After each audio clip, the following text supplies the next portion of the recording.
रोज एक नई कहानी देखने के लिए चैनल को सब्सक्राइब करें और बेल आइकन दबाना ना भूलें। अनीता शाम को उदासी भरा चेहरा लेकर कॉलेज से घर आती है तो देखती है कि उसके पापा अपने दोस्तों के साथ मिलकर घर में ही ड्रिंक कर रहे होते हैं। अनीता चुपचाप अपने कमरे में चली जाती है।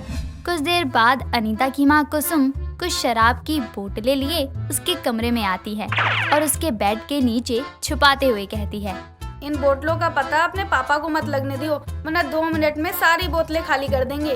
तो आप इन्हें यहाँ क्यों रख रही हो? कहीं तो छुपानी पड़ेगी ना।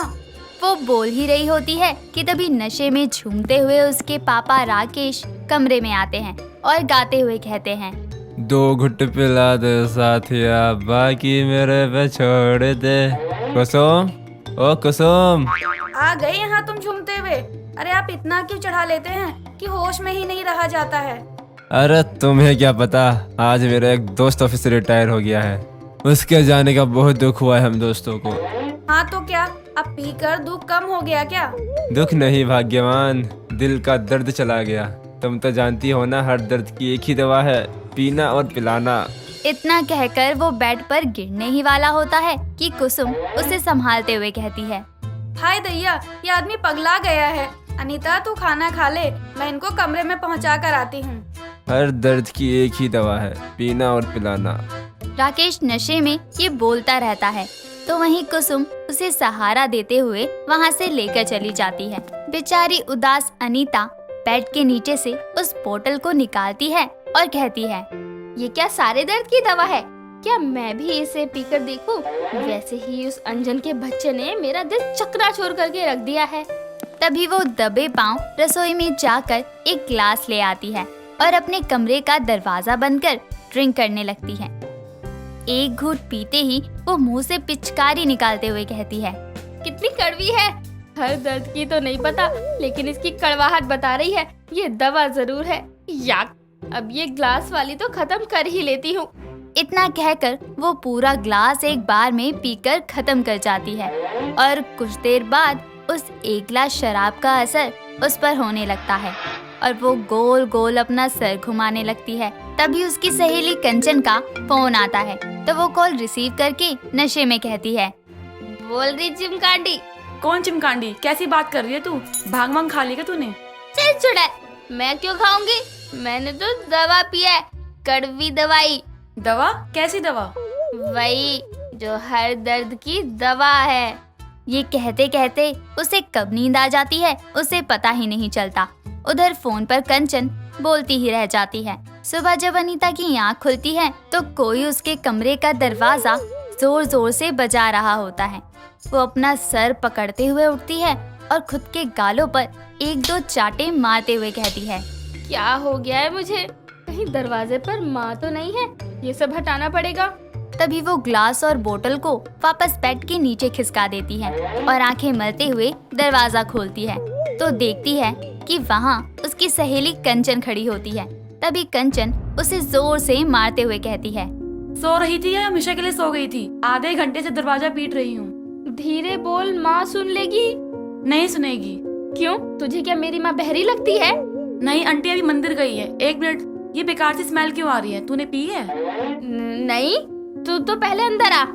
इतना कहकर अनीता कंचन को अपने कमरे में खींचकर दरवाजा बंद कर देती है और उसे कल रात के बारे में बता देती है।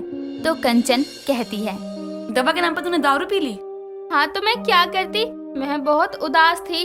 चलना, कोई बड़ी बात नहीं है, बस तुम माँ के सामने अपना मुंह मत खोल दियो। समय बीतता है और इसी तरह एक दिन किसी से झगड़ा हो जाने पर वो पीकर फिर झूमते हुए घर आती है तो उसकी माँ परेशान होकर कहती है, हाय दैया, तू भी अपने बाप की तरह बेवड़ी हो गई क्या? क्यों दारू पी तूने? दारू नहीं माँ, हर दर्द की दवा पी है मैंने।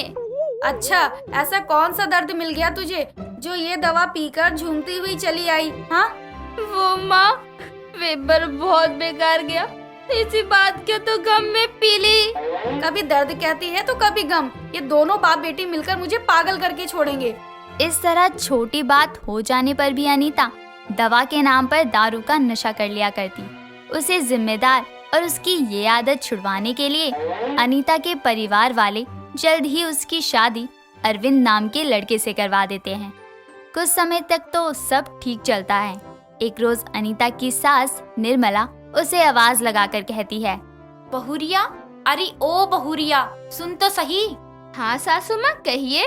अरे हमरी गर्दन में बड़ा दर्द होवत है, 3-4 दिन हो गवा, लेकिन अब तक आराम नहीं। तनिक तेल गरम करके तो ला दे। अरे सासू माँ, ये दर्द किसी गरम ठंडे तेल से नहीं जाएगा, इसके लिए तो आप दवा ले लो। गर्दन दर्द के लिए कौन दवा आती है बहुरिया?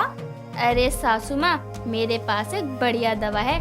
थोड़ी कड़वी है, लेकिन अंदरूनी दर्द हो या बाहरी, सब में राहत पहुँचाती है। ऐसन कौन सी दवा है तेरे पास? रात को खाने के बाद छत पर आइएगा, बताती हूँ। इतना कहकर अनीता रसोई में वापस चली जाती है, लेकिन उसकी सास उसकी कही कोई भी बात समझ नहीं पाती। लेकिन अपनी बहू के कहने पर वो रात को खाना खाने के बाद छत पर जाती है तो देखती है कि अनीता 2 पैक बनाए हाथ में लिए खड़ी होती है, जिसे देखकर निर्मला कहती है, दैया रे दैया, ई का है बहुरिया? हर दर्द की दवाई है सासू माँ, एक सांस में गटक जाओ। आय हाय हाय, अरे ये दवा ना दारू है पगलेट, दवा बोलकर पागल ना बना। अरे हम बड़ों के लिए तो यही दवा है, पीकर जब 1-2 बार आप अपनी गर्दन झटकाएंगी ना तो सब दर्द छू मंत्र हो जाएगा। अरे पर निर्मला के मना करने पर भी अनीता जबरदस्ती उसे पिला देती है, जिसके बाद दोनों सास बहू झूमती हुई नजर आती है। जैसे तैसे वो छत से नीचे आती हैं, तो उनकी ऐसी हालत देखकर हैरान अरविंद कहता है, ये सब क्या हो रहा है? कहीं मैं किसी गलत घर में तो नहीं आ गया? आगवा मोरा बच्चा, देखना इतोहरी लुगाई हमको कौन दवाई पिला दी। हमको तो सब गोल गोल घूमता नजर आ रहा है। अरे उसे क्या ही बोलूं, वो तो खुद ही होश में नहीं है। तभी अरविंद जैसे तैसे दोनों सास बहू को हॉल में ही सुला देता है। सुबह निर्मला अपना सर पकड़कर उठती है और कहती है, अरे दादा, हमरा सर काहे भन्ना रहा है? ओ दवा चाहिए सासू माँ? दवा तो तोको हम देंगे नासपीटी, चप्पल कहाँ है हमरी? हर दर्द की दवा बोलकर दारू पिलाई हमको, रुक तू। तभी अरविंद वहाँ आकर अपनी माँ को रोक लेता है, लेकिन निर्मला अनीता को बहुत सुनाती है। साथ ही उसके कमरे की तलाशी लेकर 1-2 जो शराब की बोतल उसने छुपाई थी उन सभी को फेंकवा देती है। कुछ दिन बीत जाते हैं, तभी अचानक अरविंद की तबीयत खराब हो जाती है और उसकी खांसी जाने का नाम नहीं लेती। वो खाना खाते समय खांसने लगता है। तभी अनीता शराब की बोतल आगे करते हुए उससे कहती है, पी लीजिए। क्यों, इससे खांसी चली जाएगी? खांसी तो नहीं जाएगी, लेकिन इसको पीकर आपको खांसी है, आप ये बात थोड़ी देर के लिए भूल जाओगे। इससे अच्छा तो सिरप ना पी लो। और तुम कब सुधरोगी अनीता? किसी उल्लू के पट्टे ने तुम्हें कहा कि हर दर्द की दवा ये दारू होती है, तुम वही मानती हो। लेकिन इसे पीने से हम अपने दुख दर्द भूल जाते हैं, और जब मुझे कोई दुख होता है या फिर अकेला फील होता है तो मैं इसे ही पीकर अपना दुख भुला देती हूँ। अरे बहुरिया, ये कोनो हल नहीं है। हम हैं, तोहरा पति है, तोहरा दर्द बांटने के लिए। तो देख बहू, ऐसी दवा से जहर अच्छा, इसलिए हाथ जोड़ते हैं, अपनी आदत सुधार ले। अपनी सास और पति की बातें सुनकर अनीता को भी समझ आता है, जिसके बाद से वो खुद को सुधारने की कोशिश करती है।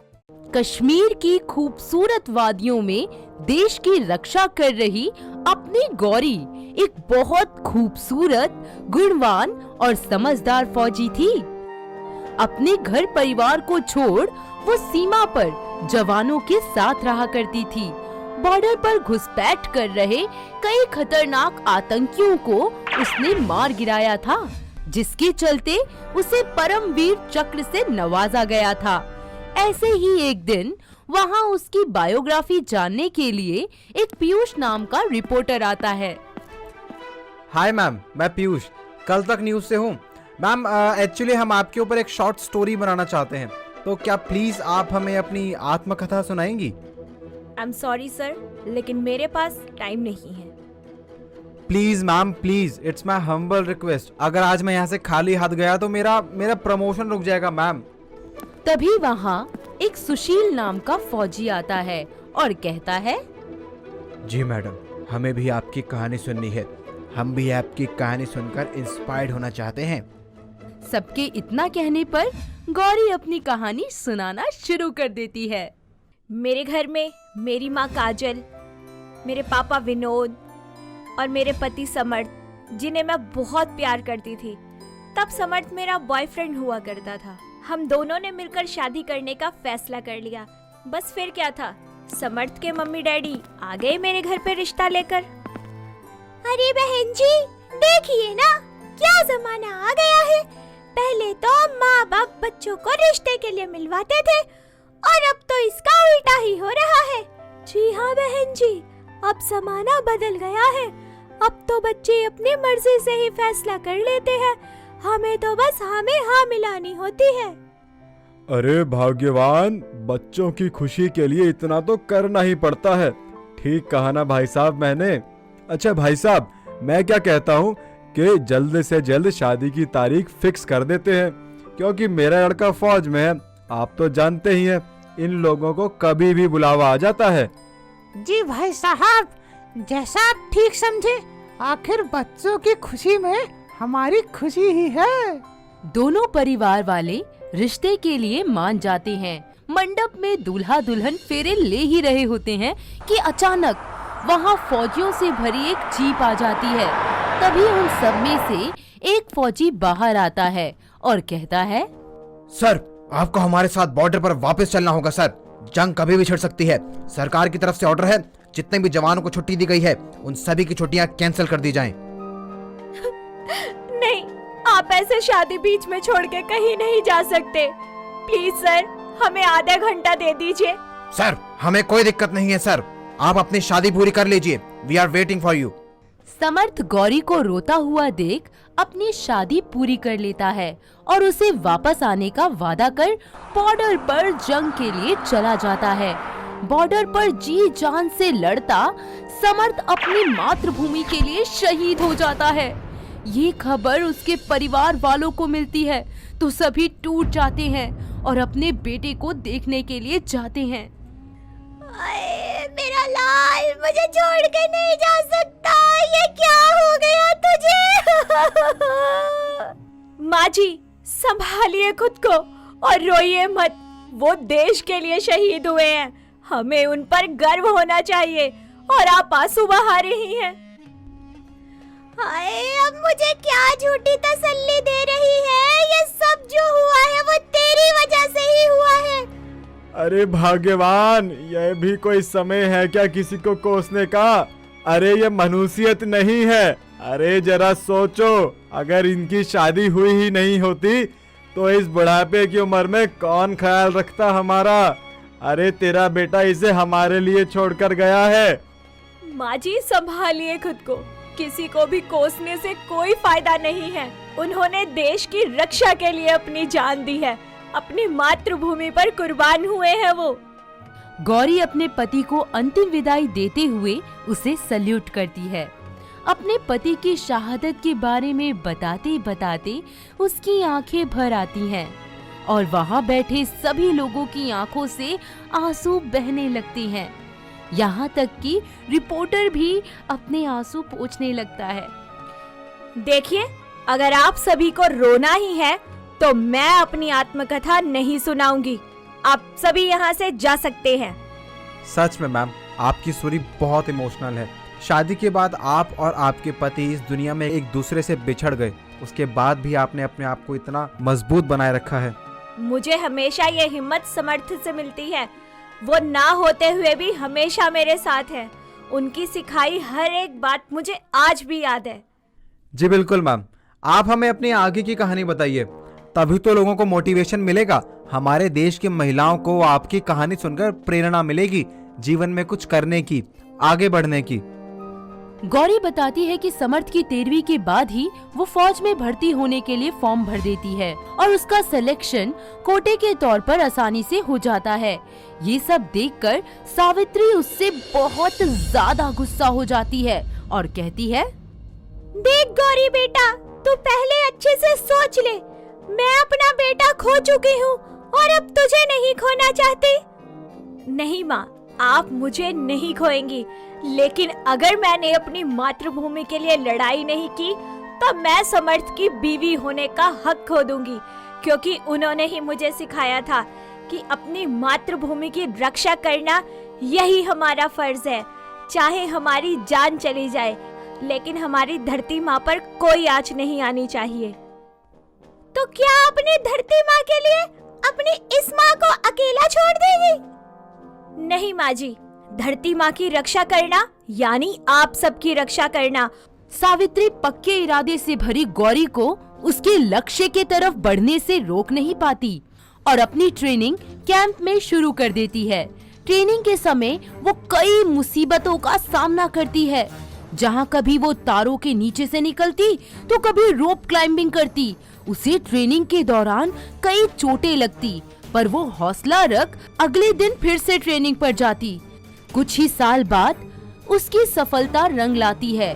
उसकी पोस्टिंग लद्दाख में बतौर फौजी के रूप में हो जाती है और वो वहाँ तैनात आतंकियों को मात देती रहती है। टीवी पे ये सब सावित्री और नरेश देख रहे होते हैं और सावित्री को अपनी बहू पर बहुत गर्व महसूस होता है। थोड़े ही दिन बाद गौरी बॉर्डर से वापस आती है और उसकी सास आरती के थाल से उसका स्वागत करती है। ये सब देखकर गौरी को बहुत खुशी मिलती है।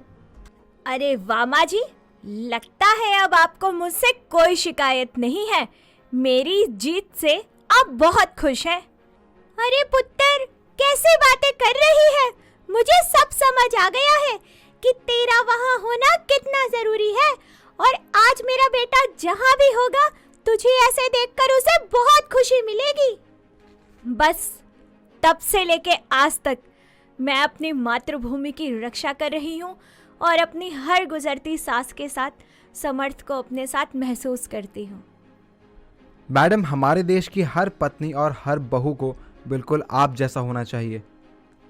तभी सब ये स्टोरी सुन तालियां बजाकर उसकी खूब प्रशंसा करते हैं और गौरी अपने समर्थ की याद में बॉर्डर पर सभी दुश्मनों को धूल चटाने में लगी रहती है। तो दोस्तों, कैसी लगी आपको हमारी ये फौजन बहू? क्या आपके आसपास भी कोई फौजन बहू है या कोई इरादे में है फौजन बनने के? तो हमें कमेंट करके बताना ना भूलना। दोस्तों, अगर आपको ये कहानी पसंद आई तो इसे लाइक करें, शेयर करें और कमेंट करके बताएं कि कहानी में आपको सबसे अच्छा क्या लगा।